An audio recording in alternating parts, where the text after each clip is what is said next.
Iniulat na nakiusap umano ang mga tripulante ng isang Chinese Coast Guard vessel sa US Navy na huwag silang saktan dahil ginagawa lang umano nila ang kanilang trabaho at napipilitan lang silang sumunod sa kanilang mga opisyal. Sinabi ng US Navy na minsan ay nakikipag-usap sa kanila ang mga Chinese sa radyo at nagbibigay ng detalye tungkol sa ginagawa nilang misyon, at sinabi rin sa report na wala umanong magagawa ang mga tauhan ng CCG dahil kakasuhan sila kung hindi nila susundin ang utos ng PLA. Inamin din ng mga tauhan ng Chinese Coast Guard na takot silang kumprontahin ang US Navy dahil alam nila ang kakayahan ng sandatahang lakas ng Estados Unidos. Nakiusap din sila na huwag silang saktan dahil mayroon din umano silang mga pamilya.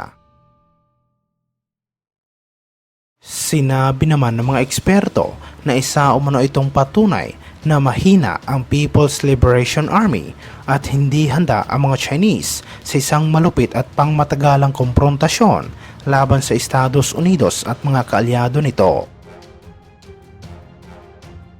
Iniulat ito matapos mangako si Japanese Foreign Minister Yoshimasa Hayashi at US Secretary of State na magtulungan upang mapanatili ang pagkakaroon ng isang rules-based na international order sa gitna ng pagiging asertibo ngayon ng China sa rehiyon. Sa ginawang pagpupulong ng mga foreign minister ng G7, nakasundo ang dalawang ministro na mas palakasin pa ang kanilang alyansa at defense capability habang tinatalakay ang isyu tungkol sa North Korea sa gitna ng patuloy na pagsasagawa nito ng mga ballistic missile test ayon sa Foreign Ministry ng Japan. Sinabi sa mga reporters ng Japan at Estados Unidos ay patuloy na magtutulungan sa kabila ng mga katanungan at pagdududa tungkol sa kung mapapanatili ba ng global community ang pagkakaroon ng isang malaya at bukas na Indo-Pacific.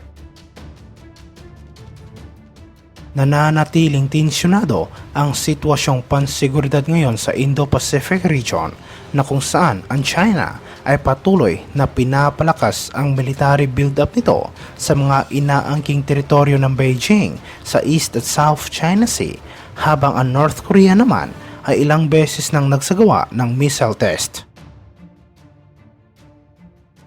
Sa katunayan, ang North Korea ay nagpakawala ng ballistic missile na kung saan bumagsak sa karagatan ng Japan, at sinabi ng media ng bansa ng sandata ay isa umanong bagong solid fuel na intercontinental missile.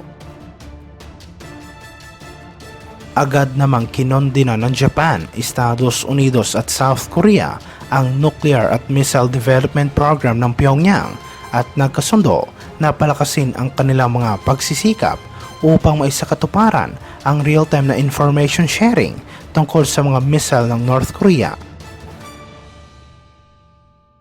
Samantala, sa ibang aspeto naman, iniulat na dineploy umano ng Philippine Air Force ang mga fighter jets nito sa West Philippine Sea upang magpatrolya at i-monitor ang mga Chinese fishing vessel na nagkukumpulan sa lugar, at ayon sa report, may dala umanong ang mga ito.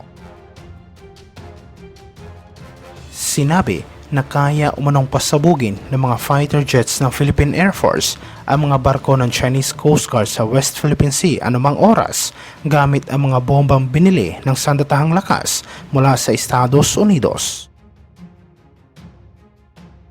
Dalawang FA-50PH ang dineploy sa West Philippine Sea, at sinabi sa report na nakita umano ng mga piloto ng PAF ang presensya ng mga Chinese fishing vessel at Coast Guard malapit sa Pag-asa Island at Ayungin Shoal.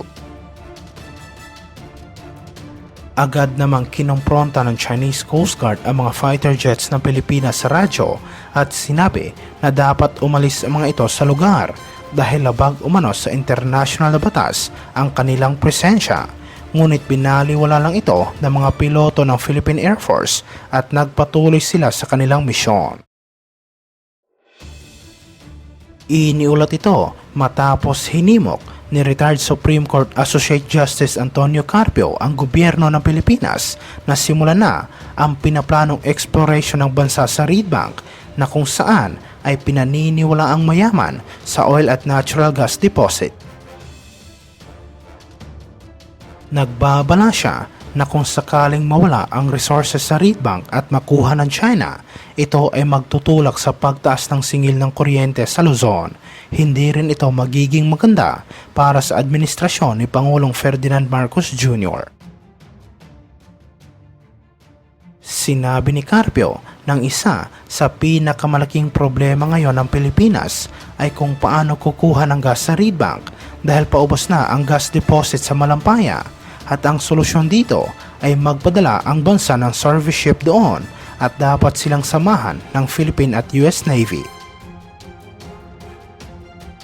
Ang Reed Bank na kilala rin bilang Recto Bank ay nasa loob ng Philippine Exclusive Economic Zone sa hilagang kanluran ng Palawan. Sinabi sa isang report noong 2013 mula sa United States Energy Information Administration ng Reed Bank ay maaaring may mahigit sa 5 bilyong bariles ng langis at 55 trilyong cubic feet na natural gas.